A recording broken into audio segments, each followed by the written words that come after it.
L'homme le plus riche du monde est français et vous le connaissez tous.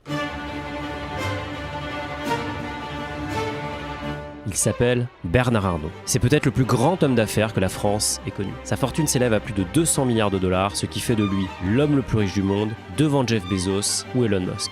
Alors est-ce qu'il doit cette fortune à sa famille, à sa ruse, à ses talents d'homme d'affaires, à ses montages financiers, à son exil fiscal? Laissez-moi vous conter l'histoire de Bernard Arnault.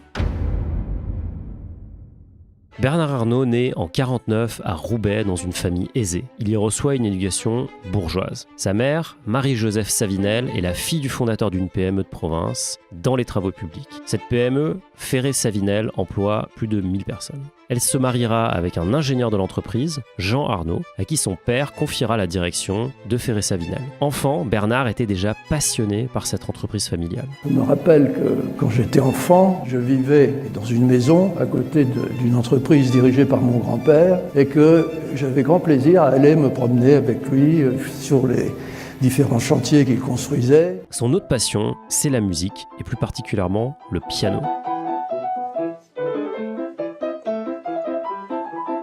Mais Bernard n'a pas le talent nécessaire pour devenir pianiste professionnel. Il décide alors de tenter le concours de l'école polytechnique, le rate une première fois à cause d'un bras cassé et finira par l'avoir lors du deuxième essai. Il tiendra sa revanche lorsqu'il sortira major de sa promo en 1971. Dès la fin de ses études, Bernard Arnault rejoint son père dans l'entreprise familiale en tant qu'ingénieur. Il a alors seulement 22 ans. 4 années plus tard, son père lui demande de prendre la tête de l'entreprise à sa place. Bernard a alors seulement 26 ans. En 1978, dès l'année suivante, il convainc son père de vendre les activités de BTP de Ferré Savinel et de reconvertir l'entreprise dans la promotion immobilière. Son père, se rendant compte du génie de son fils, accepte immédiatement. La nouvelle version de Ferrinel se spécialise dans les appartements de tourisme à la mer ou à la montagne. Mais chérie, qu'est-ce que tu fais ? Je fais le tour du propriétaire.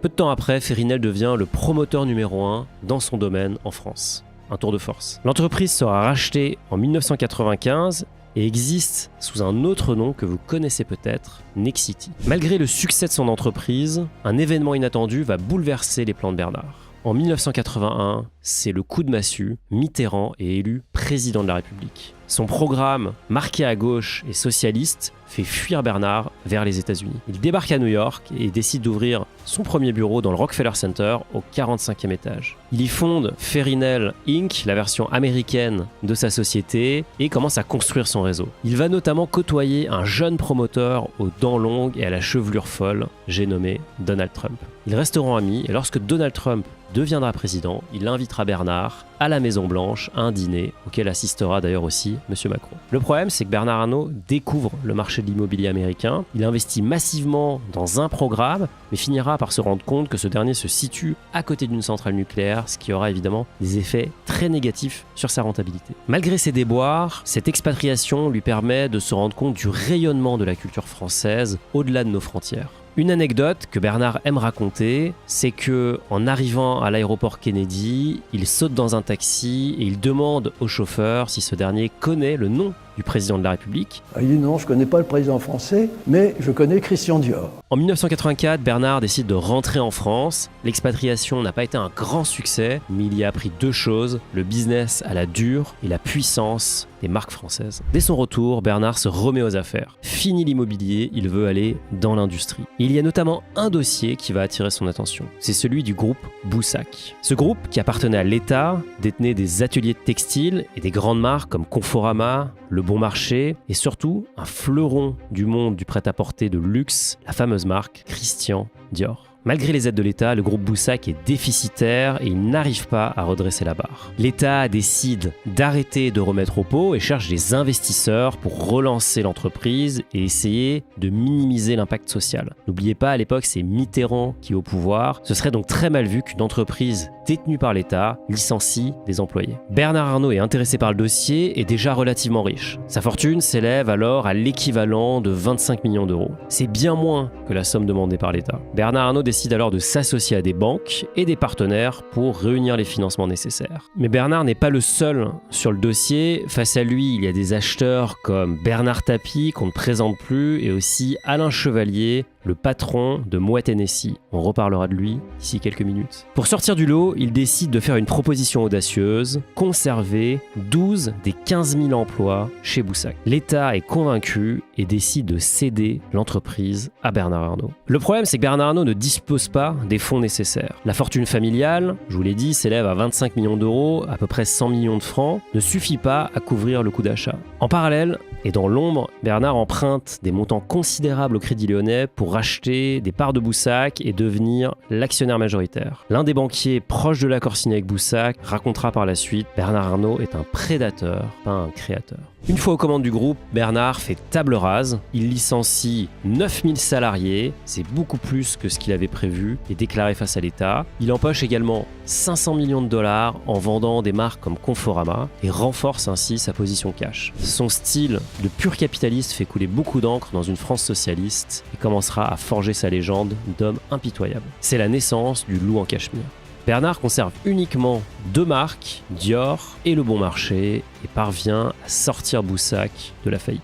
Les affaires vont bien, très bien même, et 2 ans après ce fameux rachat, le cours de l'action a déjà été multiplié par 3. Il se retrouve à la tête d'une entreprise valant 8 milliards de francs en ayant investi 40 millions de francs de sa poche. Avec ce rachat, Bernard Arnault met la main sur Dior Couture, mais il lui manque encore une partie des bijoux, la section parfum de Dior. Cette dernière a été vendue à Louis Vuitton il y a quelques années, et Bernard compte bien remettre la main dessus. Un désaccord entre les dirigeants du groupe LVMH va lui donner l'opportunité parfaite de rentrer dans la danse. Et pour comprendre les déboires de LVMH, il faut revenir un siècle en arrière et regarder l'histoire de Louis Vuitton. La marque de maroquinerie légendaire Louis Vuitton a été fondée en 1854, s'était développée rapidement, mais connaissait depuis quelques années des fortes difficultés. Afin de remonter la pente, les héritiers ont décidé de nommer un PDG, Henri Racamier, le mari d'une des petites filles de Monsieur Louis Vuitton. Henri Racamier est un bon gestionnaire, il réussit à redresser la marque, notamment en mettant en place des stratégies qui sont encore utilisées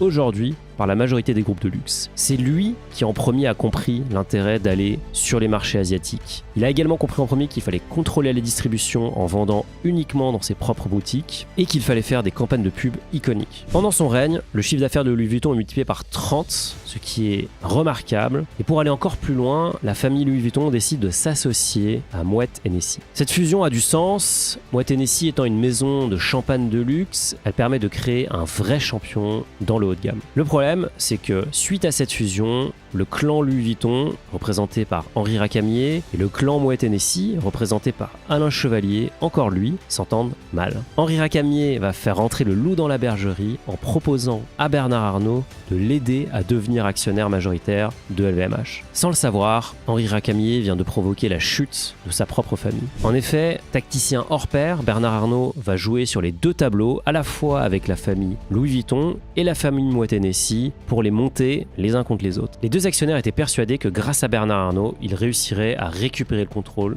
sur le groupe. Il réussit à convaincre les 2 parties de lui céder des titres pour se construire une position plus grosse. Afin de prendre le contrôle définitif sur la société, il répète le même schéma que pour Boussac et lance une OPA hostile financée par le Crédit Lyonnais. Cette OPA est dite hostile parce qu'elle est réalisée sans le consentement du conseil d'administration de LVMH. Bernard Arnault va commencer à arracher les titres d'actionnaires partout dans le monde et donc encore faire monter son pourcentage de détention. Grâce à cette opération éclair, Bernard Arnault monte très rapidement au capital et devient l'actionnaire majoritaire. Il est désormais le seul maître à bord, actionnaire majoritaire, président du groupe et directeur général. Cette situation va pousser les héritiers Louis Vuitton vers la sortie et encore asseoir son pouvoir. Nous sommes à la fin des années 80 et Bernard Arnault a atteint son objectif. Il a pris le contrôle de Louis Vuitton et réunit sous un même toit Christian Dior Couture et Parfum. C'est le début de l'empire LVMH. Pour résumer, Bernard Arnault a racheté le groupe Boussac pour mettre la main sur Dior et c'est grâce à Dior qu'il a pu racheter LVMH. À l'heure actuelle, la famille Arnault possède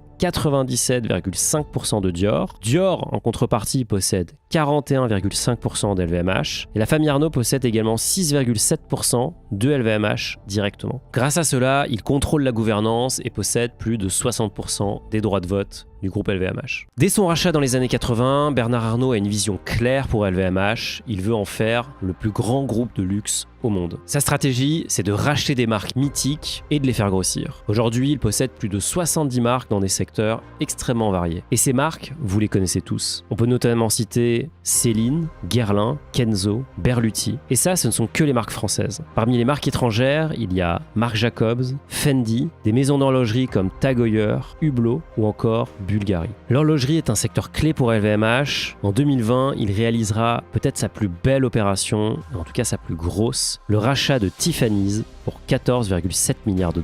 Le groupe LVMH est hyper diversifié à travers des marques de vins, de spiritueux, de montres, de joaillerie, d'hôtels et surtout de mode et de maroquinerie. Cette dernière partie représente 48% de ses ventes. À l'heure actuelle, LVMH continue sa stratégie d'acquisition et pourrait bientôt effectuer d'autres opérations de rachat. Il se murmure notamment que Richemont, le propriétaire de la maison Cartier, serait dans le viseur de Bernard Arnault. Malgré ses succès, tout ne réussit pas à Bernard Arnault. En 2001, il perd son match face à François Pinault dans ce que les médias appelleront la guerre du sac à main. Au cœur de cette guerre se trouve Gucci. LVMH tente de l'acquérir, Gucci appelle alors à son secours François Pinault. Ils émettront des nouvelles actions que Pinault rachètera, ce qui diluera la participation de Bernard Arnault et l'empêchera de prendre le contrôle. Estimant avoir été manipulé, il portera l'affaire devant la justice. Cela peut paraître culotté, surtout quand on connaît son passif et ses propres manœuvres pour prendre le contrôle. L'autre échec de Bernard Arnault, c'est le rachat avorté d'Hermès. En 2011,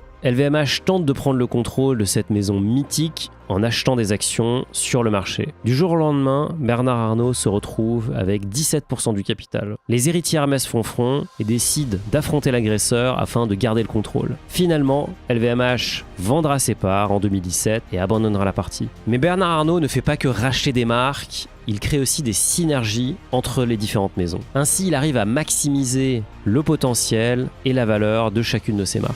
Son obsession, c'est que l'attrait d'une marque soit toujours aussi fort dans 10 ans. Il a déclaré que c'était la clé de son succès. Extrêmement présent dans la gestion du groupe LVMH, il s'implique personnellement dans la décoration des boutiques, comme celle de Louis Vuitton située place Vendôme, qu'il décrit comme une maison exceptionnelle reflétant l'univers de la marque. D'ailleurs, si vous allez dans un magasin LVMH un samedi, vous y croiserez peut-être Monsieur Arnault qui fait sa tournée afin de réarranger les présentoirs à sac et faire des suggestions aux vendeurs. C'est un perfectionniste et un énorme bosseur. Dans la veine d'Henri Racamier, il a énormément misé sur l'international, notamment la Chine et les États-Unis. Il est tellement convaincu par le marché qu'il y a notamment ouvert une usine Louis Vuitton que son ami Donald Trump est venu inaugurer. Cette stratégie a permis à LVMH de devenir le leader du luxe et la deuxième plus grosse société européenne derrière Novo Nordisk. À l'heure où j'enregistre cette vidéo, LVMH vaut 385 milliards d'euros. Cette valorisation énorme s'explique notamment par le revenu colossal que LVMH a réussi à générer en 2023, plus de 86 milliards d'euros.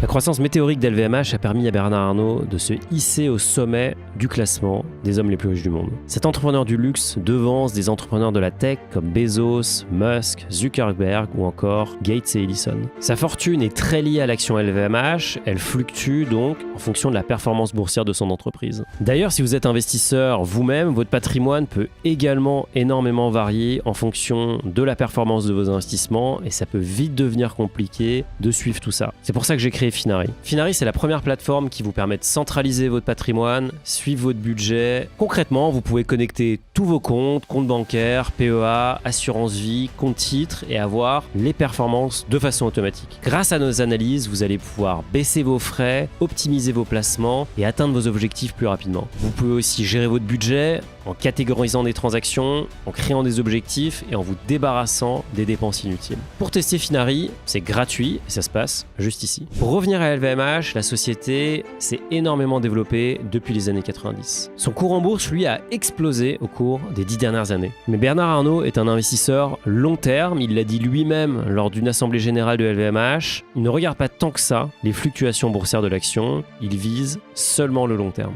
Bien qu'il soit évidemment souvent cité comme étant l'homme le plus riche du monde, Bernard Arnault n'aime pas cette étiquette. Il préférait qu'on le reconnaisse pour son travail et sa capacité à avoir créé des marques légendaires plutôt que pour sa réussite financière. Si vous investissez, vous le savez, la diversification, c'est la base d'une stratégie de patrimoine et Bernard Arnault l'a bien compris. Il a notamment investi dans des startups comme Spotify, Netflix, eToro ou Airbnb avec son fonds Aglaé Ventures. C'est également un grand collectionneur d'art moderne et contemporain. Il a notamment fait construire la fondation Louis Vuitton pour exposer sa propre collection. Il investit également dans l'immobilier et possède notamment une île aux Bahamas, un hôtel particulier immobilier dans le 7e arrondissement de Paris, une villa à Los Angeles, ainsi que plusieurs domaines viticoles. Comme tout bon milliardaire qui se respecte, il a aussi ses médias comme Les Échos, Le Parisien, L'Opinion, La GFI ou encore Challenge. Il est également convaincu par la crypto puisqu'il a recruté Vanessa Grillet, une ex du protocole AAV, pour gérer les investissements crypto du fonds Agley. Et enfin, il possède aussi un yacht exceptionnel nommé Symphony et estimé à plus de 130 millions d'euros. LVMH, c'est le travail d'une vie pour Bernard Arnault. Il est donc primordial pour lui que la transmission se fasse selon ses règles. Et c'est pour cela qu'il a pris les mesures nécessaires pour que son empire puisse prospérer et continuer à exister au sein de sa famille. Il a récemment fait voter les actionnaires LVMH pour relever l'âge minimum pour le président à 80 ans afin qu'il puisse garder le contrôle, mais il sait qu'un jour, il devra passer le flambeau. Et ce flambeau, il veut le transmettre à l'un de ses 5 enfants, parmi lesquels on compte Delphine, qui a épousé Xavier Niel. Elle dirige aujourd'hui Christian Dior Couture. Son fils Antoine, quant à lui, dirige Christian Dior SE. Il a également 3 fils issus d'un second mariage. Il y a notamment Alexandre, qui est le directeur exécutif de Tiffany's, Frédéric, qui dirige la maison Tag Heuer, et enfin Jean, qui s'occupe des montres chez Louis Vuitton. Bernard Arnault était obsédé par l'idée de donner la meilleure éducation possible à ses propres enfants. Ils ont été scolarisés au lycée privé Saint-Louis de Gonzague. Frédéric et Jean ont notamment pu y suivre les cours de français d'une certaine Brigitte Macron. Pour organiser la transmission de son patrimoine, la holding Agache, le cœur du réacteur, est en cours de restructuration. Cette holding va être partagée entre ses 5 enfants. Afin de renforcer le contrôle familial de LVMH sur le très long terme, il est stipulé que les actions d'Agache seront inaliénables pendant une durée de 30 ans, sauf décision unanime du comité d'administration. À la fin de cette période, seuls les descendants directs de Bernard Arnault ou les entités entièrement détenues par ses propres descendants pourront détenir des actions. De plus, tout transfert de titre d'Agache sera soumis à un droit de préemption prévu par le pacte d'associés relatif à Agache. Bernard Arnault l'a bien compris, il ne laissera pas rentrer un autre loup dans sa propre bergerie. Vous l'aurez compris, Bernard Arnault n'est pas parti de rien, il était déjà relativement aisé, mais il a su faire fructifier son capital grâce à des opérations audacieuses et controversées, il faut bien le dire. Travailleur acharné et visionnaire hors pair, il a su créer un vrai champion mondial ici en France. Aujourd'hui, LVMH, l'équivalent d'un ETF luxe, semble absolument inarrêtable. Certains verront en lui un loup, d'autres verront en lui un orfèvre. Voilà, j'espère que vous avez aimé cette vidéo, on y a mis beaucoup de travail et de recherche, donc si vous voulez en voir d'autres, pensez à vous abonner à la chaîne Finari. Et pour voir plus de contenu sur les finances personnelles, rendez-vous juste ici.